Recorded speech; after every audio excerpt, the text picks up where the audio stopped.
Look at the boobs on this girl.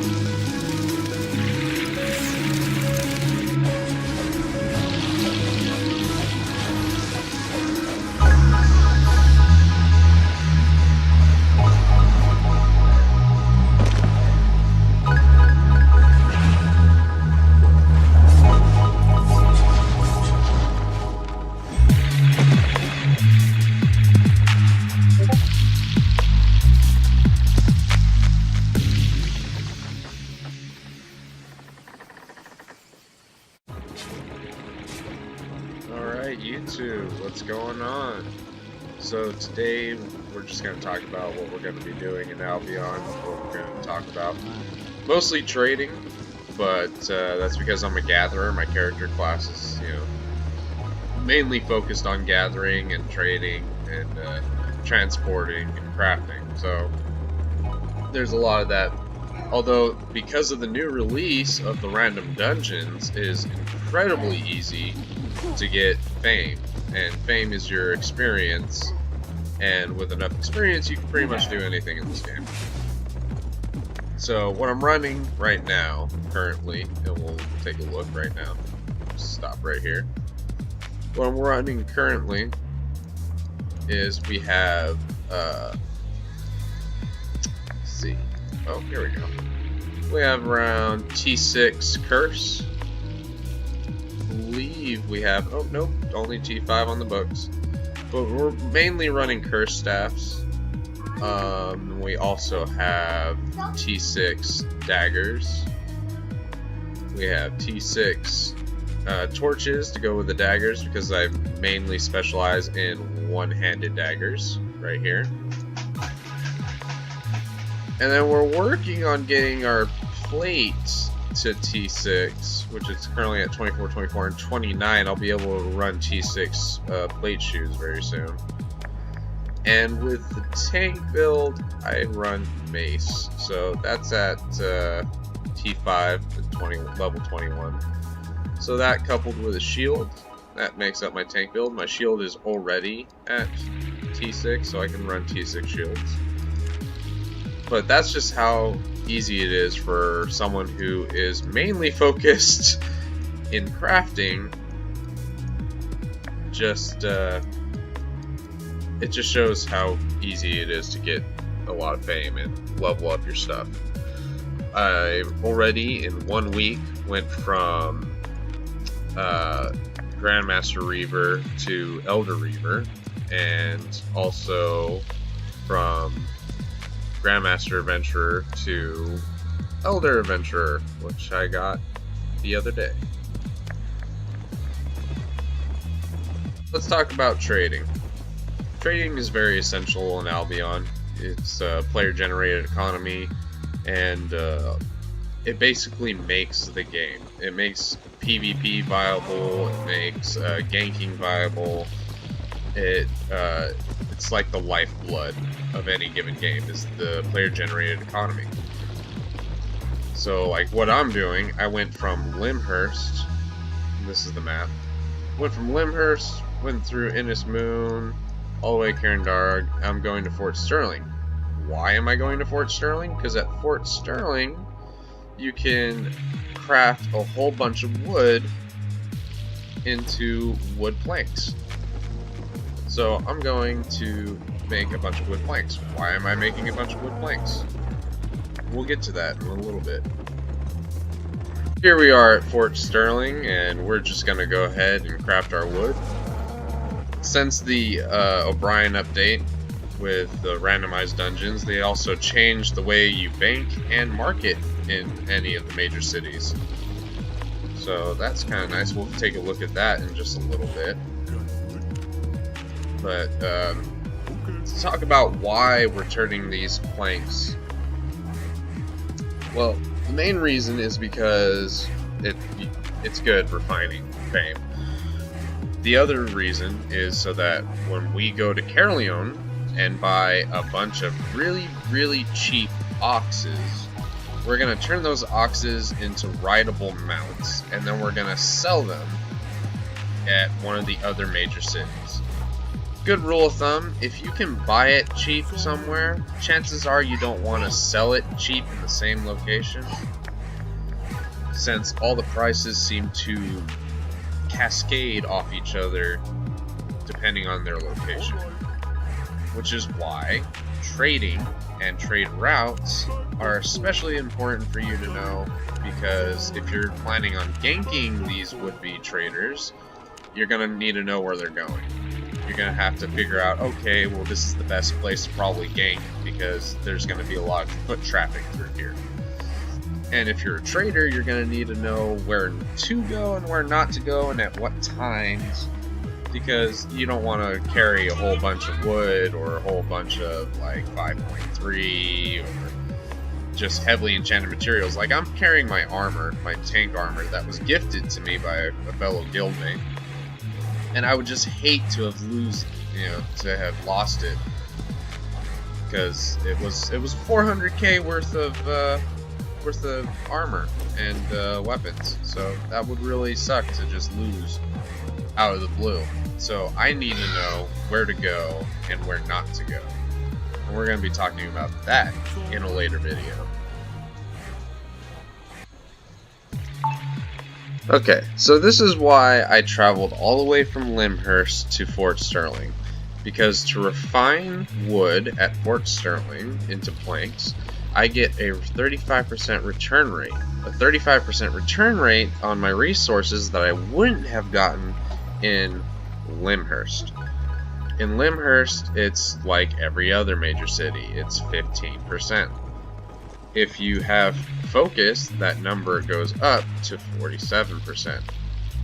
And probably a little higher if I had more focus, which I do not have more focus at the moment. See, it comes out of 1407 with just this amount. So let's see if I can change that by going a little lower.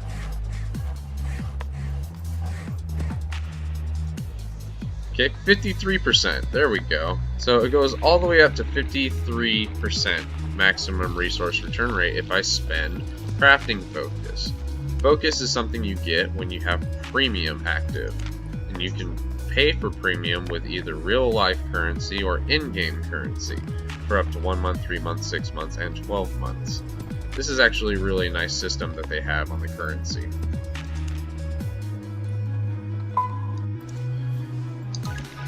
So each major city has its own special resource bonus. Like the resource return rate for planks is in Fort Sterling. And if I go to the map, I can show you the rest. So Fort Sterling has a resource return rate of 35% for wood. Mainly because there's nowhere for you to farm wood in the area. If you go to Lyndhurst, there's plenty of wood, but you can't refine wood there.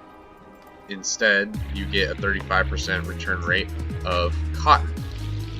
What's abundant in Bridgewatch? Cotton, but mostly hide. Hide is mostly abundant in Bridgewatch, and you can get a 35% return rate of hide over in Martlock. In Bridgewatch, you get a 35% return rate of stone. So you want to do all your stone refining in Bridgewatch. In Thetford, you go there for iron or ore, and you get all your ore in Fort Sterling. So if you want to go to Fort Sterling to Thetford to do the 35% return rate on the ore when you turn them into metal bars, you want to go from Bridgewatch to Martlock. You want to go from Lyndhurst to Thetford. Oh wait, no, you want to go from Lyndhurst to Fort Sterling. And I guess you could say you want to go from Fort Sterling to Bridgewatch or Fort Sterling to Thetford. It's a really neat little system that causes you to go all the way across the map for whatever. Oh yeah, you want to go from Thetford to Lyndhurst. My bad. So Thetford, Lyndhurst, Fort Sterling, Bridgewatch, Martlock. You can gather all kinds of stuff in Martlock. Mainly stone, actually. So stone, Bridgewatch. it's really complicated. You get used to it after a little while. And in the middle we have Caerleon, which is the central hub, which is where everybody seems to have gone because of this little realm gate right here. The realm gate can take you all the way over here to the Black Zones, which is at the moment Anglia, Cumbria, and Mercia. Later on that's going to change after the free-to-play. Instead we're going to have a map that looks like this. Alright, to looking somewhat like this, where you have the Royal Continent, you got Fort Sterling, you got Thetford, you got Martlock, you got Bridgewatch, and you got Lyndhurst. They're going to have major portals in their cities instead of Caerleon. This is because they want to pull players out of Caerleon. They wanted to do that last patch, they wanted to do that patch before that, and it worked for the most part, but now they're going to allow you to move your island. If I get this information right, they're going to allow you to move your island one time for free. So my island right now is in Caerleon, and that was because I had this grand plan of keep using Realm Gate and just have my central base in Caerleon because I'm going to be going there all the time for trading anyway. But with this change, I'm probably going to have to move, and I'm probably going to move to Thetford if I really think about it. But yeah, so you have the 3 newer continents, or 2 newer continents, I'm sorry, and then I believe 3 of these is going to be Anglia, Mercia, and the other one. And then in the center, you're going to have Avalon. So this is what's going to happen around free to play, and this is going to be the new map for the world of Albion. Another random helpful piece of advice is to have all your favorite mounts or special mounts in the outer cities, because that way you can actually use them. Whereas if you're stationed in Caerleon for whatever reason at the new patch on the 10th, if you want to use your favorite mounts or your nice looking, enjoyable, whatever your case may be mounts, you're going to have to go through red zones. Whereas in the outer cities, you can just hit the map and you can see that there are a lot of blue zones. And I'll explain zones in just a second. So we have a total of 4 different types of zones. And depending on what your reputation is, you can have access to these zones. If it's higher than 0 or at 0, or even a little bit below 0, as long as it's not negative 1,000, you can access the blue, yellow, red, and black zones. Only the people who constantly gig have access to Caerleon and can only access the black zones. Basically, they're living in the black zones. Whereas if you're reputable, like I am, or virtuous, or noble, or glorious, mine is actually a glorious, I'm sorry, which I find to be very reputable. I think that's an oxymoron in itself, but whatever. You have access to all the zones, and you can even go player kill for quite a bit before you start losing anything. And in blue zones, nobody can attack you whatsoever. In yellow zones, they can attack you, but you don't die. Instead, you just drop silver, depending on the amount of durability versus how efficient or how much the cost is of the item. So let's say, for an example, if my ox was worth 100,000 and I dropped 10% durability, that means I dropped 10,000 silver. Although that math is correct, I don't think it's the math that is used in the game, because I don't think I've ever dropped 10,000 silver after going down in a yellow zone. And then in a red zone, you lose everything. Absolutely everything if you die. Somebody can kill you in the red zones. Black zones are just like the red zones, except you can't see how many hostile players are in the map, and they can't see how many non-hostile players are in the map. You can't tell who's there. So it's basically, if they see you, you're probably gonna die. Okay, now that we have the wood, we just have to go to Caerleon Market and... oh, there's one person in here. I wonder if we should risk it.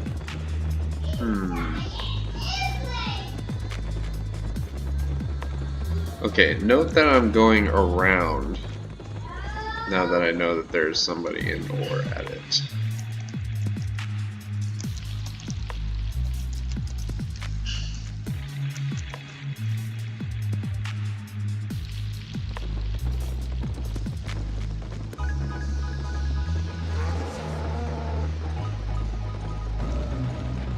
It is the middle of the day. It would make sense that there was a red player in or at it. Now, if it's one person and only one person, this is going to be easy, but if it's not, then what I'm doing is a really risky move, and I'm potentially going to lose everything. And this is some stuff that I don't want to lose. Okay, well, let's turn the volume up just a little bit, as I put it up all the way. Okay, so it seems like there's only one.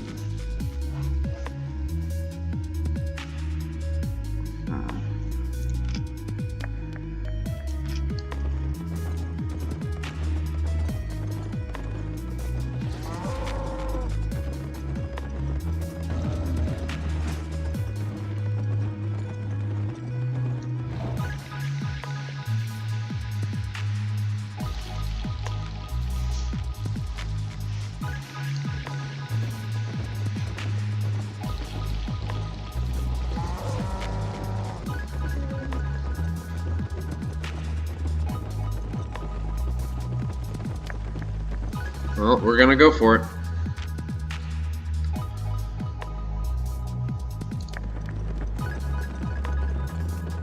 Oh, and there are 5 reds in Craig Moore.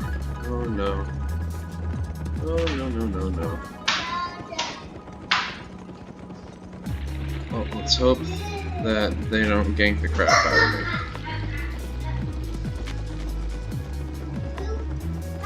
I'm doing somewhat risky. I'm going along the road. It's actually something you don't want to do. But I'm gonna go where they think I won't go, so just might be able to pull this off.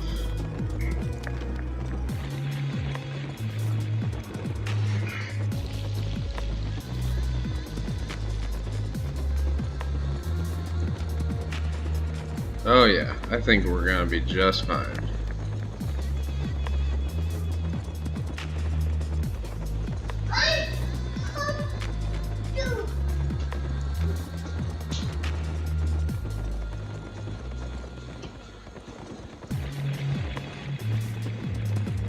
Alright, we managed to make it.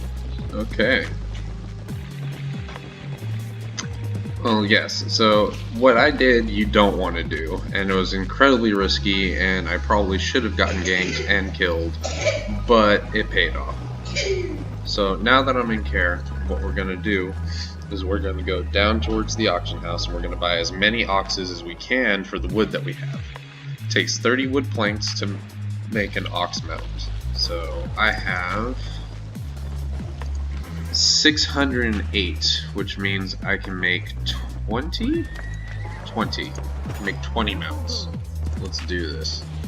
Let's just go, you know what, we just search ox, tier 4, 750. We're gonna buy all 6 of you, 7, 8, 9, 10, 11, 12, even at 1,000 it should be fine. 13, 14, 15, 16, 17,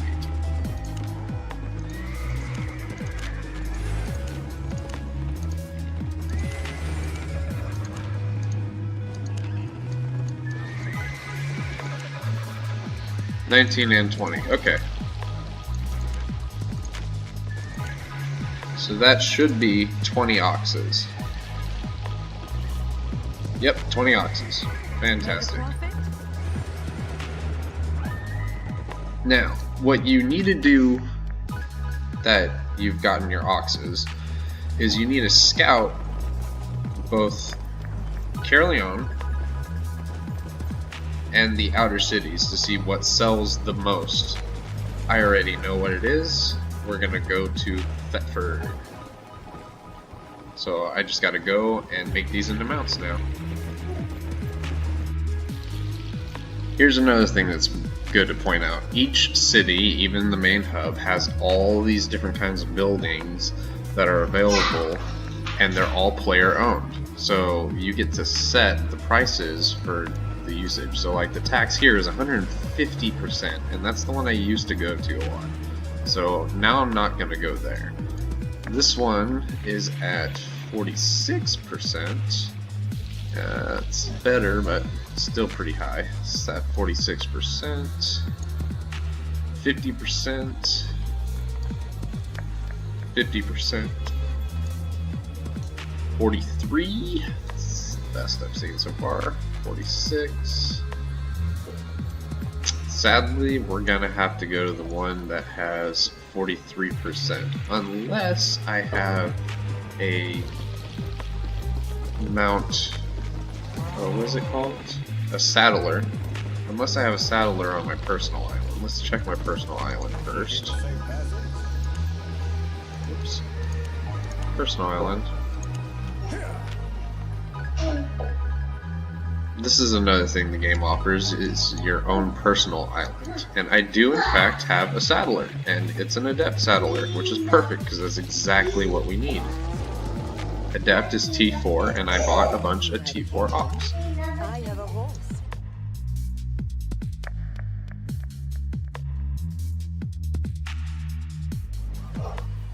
Now if I use my crafting focus, oh, I won't be able to... Oh well, that's fine. We're just gonna go ahead and do this.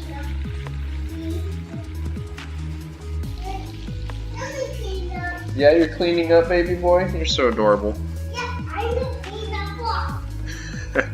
floor.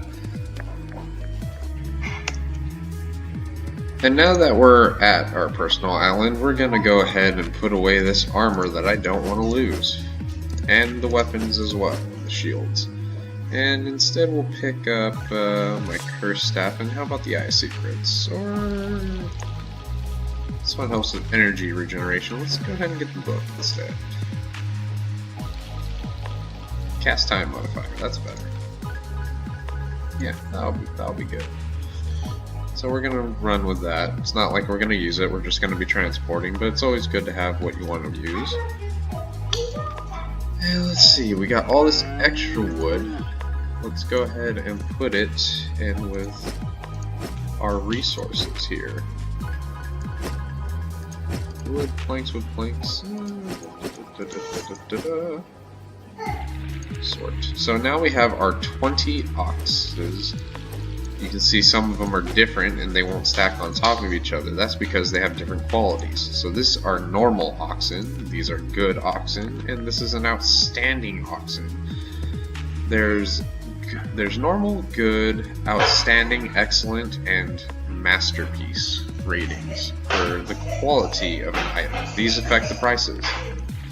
That's something to keep an eye on. And you get more better crafted items through crafting specialization. So crafting specialization would be these nice little points on your tree. So these passive bonuses, 1.5 increase in quality while crafting all harvester gear, and so on and so forth. You can check what you have on all of them. Right now, let's see what the animal, I think the animal saddling is right here. And this is raising them. I'm not entirely sure if you get crafting focus with saddles. With saddling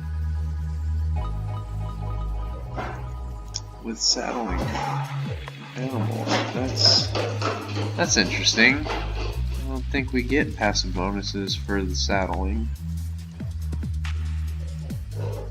Wow, I don't think you do. That's interesting to know. and it's also very good to know. So mounts are very rare to get a really good quality. I think your overall passive bonus to crafting affects that, maybe. Okay, so now we have to go all the way to Thetford. To do that, we're gonna go through some red zones. The zones I'm picking are pretty straightforward. I'm just gonna go to Birkenfell, then Swamp Root, then Night Creek, and then I'll be at Willow. So I'm just going through 1, 2, 3 zones. Usually this is pretty risky because you're going through 3 red zones. Even going from one red zone to another red zone is risky. Going from one end to another end is all of the time they need to kill you and take all your stuff. So I'm doing that times 3. Now, the reason why I'm doing it right now is because even though it's 5 o'clock for me, for most of these players it's 3 o'clock in the morning for them, or even 12 o'clock, midnight. That means there's less people on, and there's less of a chance that I'm going to get ganked. Prime hours for me, living in the United States, are 10 o'clock, anytime after 10 o'clock, because that's when everybody's usually either off or they're asleep, all the gankers. And there are people who are pushing like 5 o'clock in the morning, so they don't want to go out ganking all tired because then they make mistakes. And we made it, you guys. Not bad, not bad. Though I wasn't really entirely worried as much as I should be, because I make these runs all the time. And boy, we got a lot of stuff here. Oh, there's my T7 ox. Okay, so that's where that is. Oh, and my sarcophagus. Okay, okay. So now I know where most of my gear is, and my pies. Ooh. That's right. I was doing a lot of leather gathering and whatnot, and I brought it all here. Huh. Okay. So now that I know where that all is, let's go to the market and sell these oxes.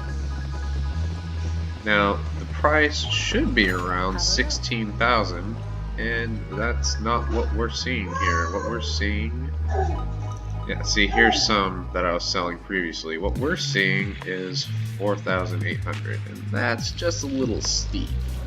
That means I'm only getting like a 2,000 silver profit if I tried to sell my oxes. But that's just the regular oxes. Let's go to the actual amount. Boom, 14,000. That's still pretty good. These are being sold for 16. So let's go ahead and sell. That's 200. That's a 200,000 profit right there that I'm doing. Plus a little bit more.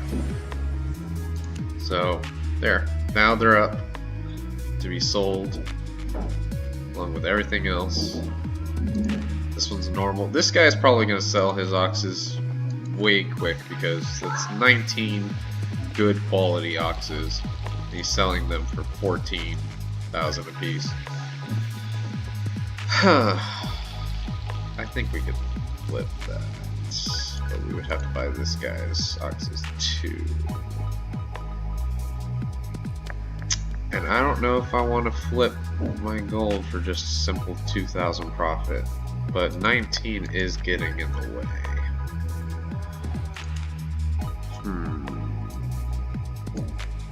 Why not? Let's buy yours too.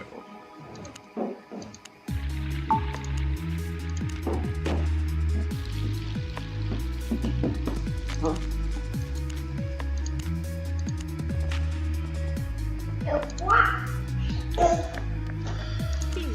That'll be future profit for later. So yeah, when you make money like me, you can just do shit like that. And then of course, you're gonna improve and sell more for higher prices the higher the tiers you go up. And that was just tier 4. Tier 4 is pretty basic. So in this game you have tiers. You got the Novice Adventurer, which is tiers 2. That's what you start with. Then you got the Journeyman Adventurer, which is tier 3. Then you got the Adept Adventurer, tier 4. Expert, tier 5. Master, tier 6. Grandmaster, tier 7. And then Elder, tier 8. Tier 8 items sell for a lot.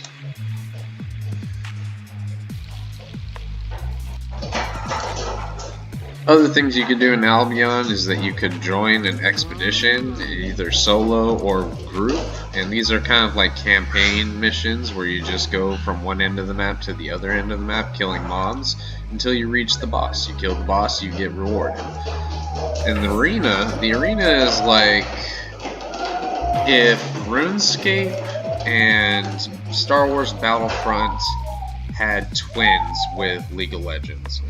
Because you're just capturing points on the field, and every kill ticks down the points of the enemy player. First team to reach 0 loses. And it's, you know, a MOBA, so there's 5 people on each side.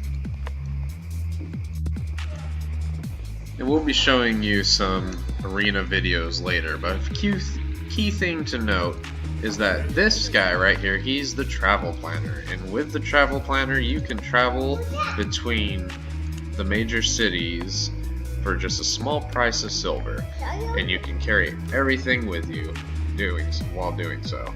However, you cannot travel to Caerleon with the travel planner. They will not allow you to bring luggage. That means anything. You have to go absolutely naked if you must go to Caerleon.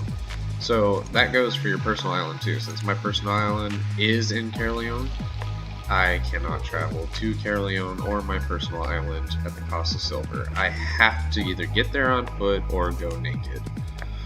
However, if I wanted to go to Fort Sterling with everything that I have right now, it would cost me 18,000 silver.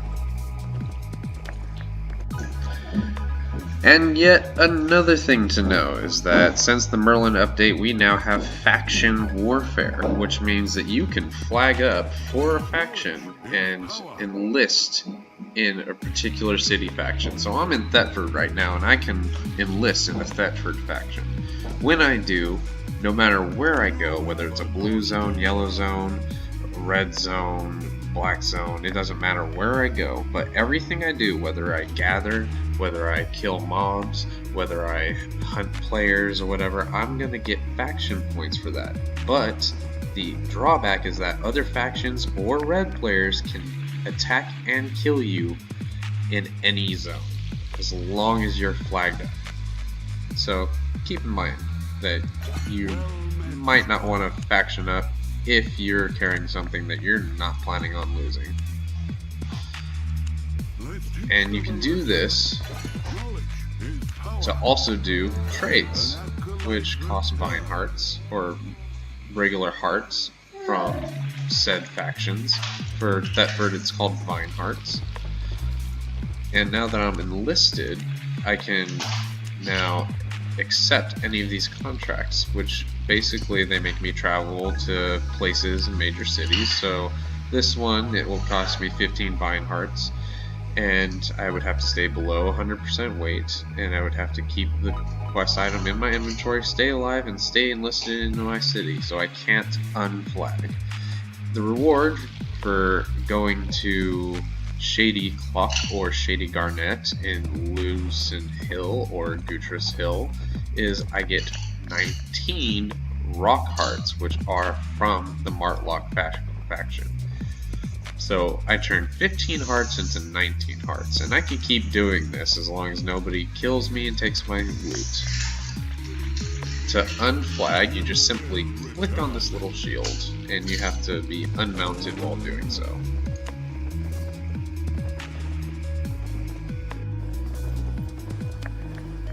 Well, I got to Caerleon just fine, but leaving Caerleon is a little bit tricky.